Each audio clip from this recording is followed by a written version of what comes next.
प्यारे बच्चों, आज के इस वीडियो में हम लोग डिस्कस करेंगे एक्सरसाइज 1.2। इसके पहले हमने डिस्कस किया था एक्सरसाइज 1.1। तो इसका फर्स्ट क्वेश्चन है, state whether the following statements are true और false, justify your answer. Every irrational number is a real number. अब जरा ये स्टेटमेंट देखना है, every irrational number is a real number. तो भाई मैंने बताया था कि real number is a set of all rational and irrational numbers. तो इसका मतलब क्या हुआ कि रियल नंबर में रेशनल भी होंगे और इरेशनल भी होंगे। Every irrational number is a real number, एकदम कंफर्म है कि ये ट्रू है। सेकेंड पार्ट, अगर कहता कि every rational number is a real number तो भी सही होता।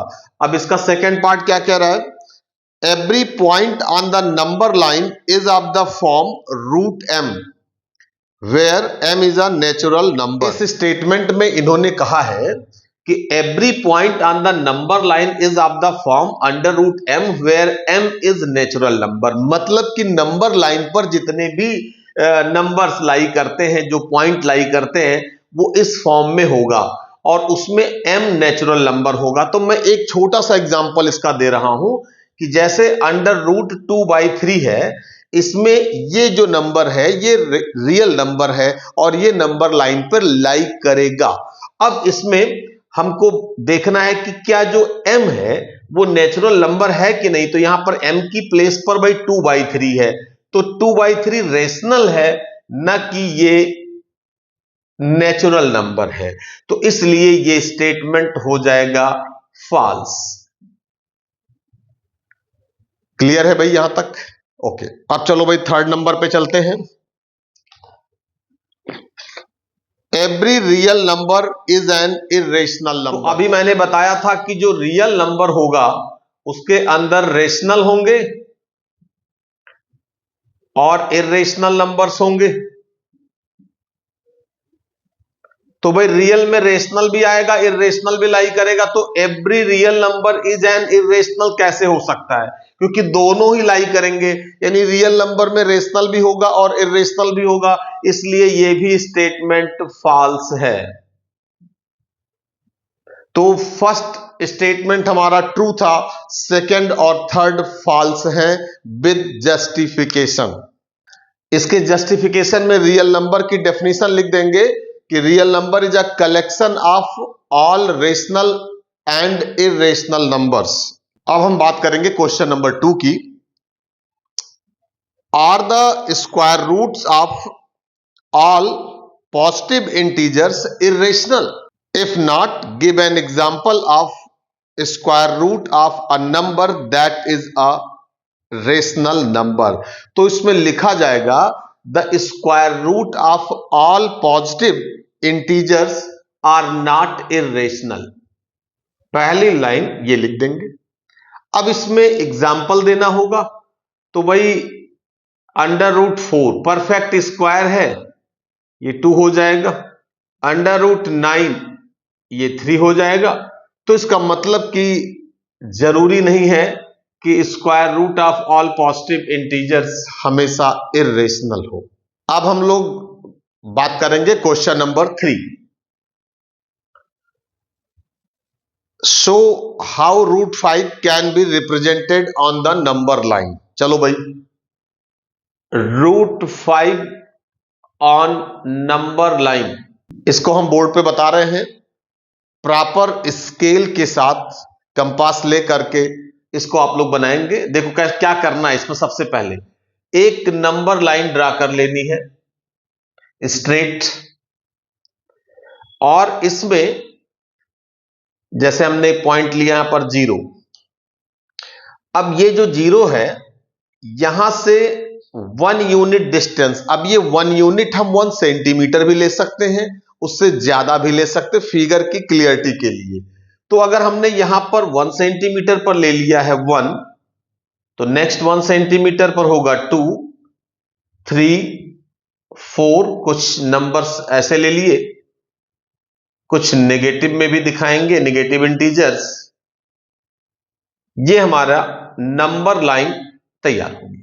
नंबर लाइन बन गया।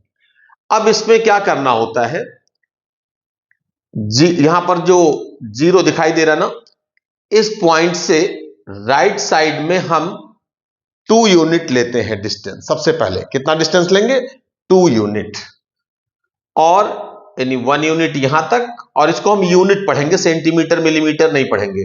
तो यहां से यहां तक हमने 2 यूनिट डिस्टेंस ले ली। 2 यूनिट यानी इस पॉइंट पर अगर हम इसको नेम भी दे देते हैं, इसको नेम दे देते हैं O, और यहां पर नेम दे दे रहे हैं A, तो OA जो है ये हमारा 2 यूनिट का डिस्टेंस हुआ। अब हम पॉइंट A पर क्या करते हैं, 90 डिग्री का एंगल बनाएंगे।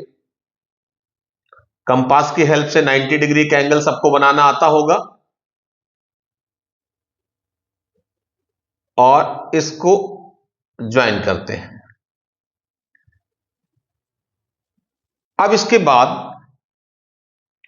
1 यूनिट, यहां से 1 यूनिट डिस्टेंस पर एक आर्क लगाते हैं। कंपास नीडल यहां रखेंगे पॉइंट ए पर, और 1 यूनिट डिस्टेंस पर एक आर्क लगा देंगे, और इसको नेम दे देंगे पॉइंट बी। और ओ बी को, यानी ये पॉइंट ओ जिसको दिया था, ओ बी को ज्वाइन कर देंगे। तो हमारे पास ओ ए बी यानी ये 1 यूनिट हो गया, और 1 यूनिट समझ में आ रहा होगा ना, यानी कि यहां से यहां तक का 1 यूनिट, ये 1 यूनिट, तो ये भी 1 यूनिट ही होना चाहिए। फिगर बहुत अच्छे से बनाएंगे भाई, कि in triangle O A B right triangle बना बाय पाइथागोरस थ्योरम। अब हम लोग जानते हैं O B square is equal to O A square, O से ए यानी 2 यूनिट, यानी 2 स्क्वायर।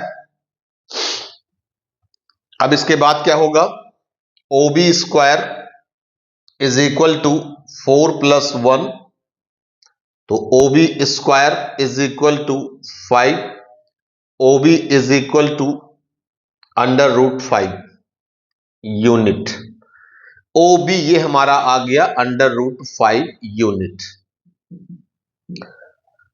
अब हम लोग यहां पर पॉइंट ओ पर निडल रखेंगे कंपास की, पेंसिल वाला पार्ट पॉइंट बी पर आएगा, और एक आर्क लगा देंगे। आर्क लगाने के बाद में इसको पॉइंट देंगे M। अब ये OB और OM इक्वल होगा, तो ये हो जाएगा √5 ऑन नंबर लाइन। तो भाई ये हो गया √5 ऑन नंबर लाइन। तो इस वीडियो में हम लोग डिस्कस कर चुके क्वेश्चन नंबर 1, 2, 3, और अब इसके बाद एक क्वेश्चन है, question number 4, square root spiral. Square root spiral बहुत ही अच्छा स्क्वायर रूट स्पाइरल बनता है। इसकी एक्टिविटी मैंने कराई है, कई बार कराई है, पर उसका वीडियो मैंने पोस्ट कर रखा पहले से ही, तो लिंक डिस्क्रिप्शन में मैं दे दे रहा हूं, आप उस पर जाइए और उसका पूरा स्टेप फॉलो करिए। तो भाई ये, अब इसके साथ में जब हम लोगों से कहा जाएगा how to represent √2 on number line, √3 on number line, तो भाई स्क्वायर रूट स्पाइरल में सबसे पहले बताया गया है √2, देन √3, देन √4, √5। तो ऐसे भी बना सकते हैं। √5 का एक्चुअल में ये डायरेक्ट रिप्रेजेंटेशन है, लेकिन अगर हम लोग चाहें तो उसको क्या कर सकते हैं कि √2, √3, √4 अलग अलग बना करके भी हम लोग √5 तक पहुंच सकते हैं। तो इस वीडियो में इतना ही। नेक्स्ट वीडियो में एक्सरसाइज 1.3 डिस्कस किया जाएगा। Thank you so much.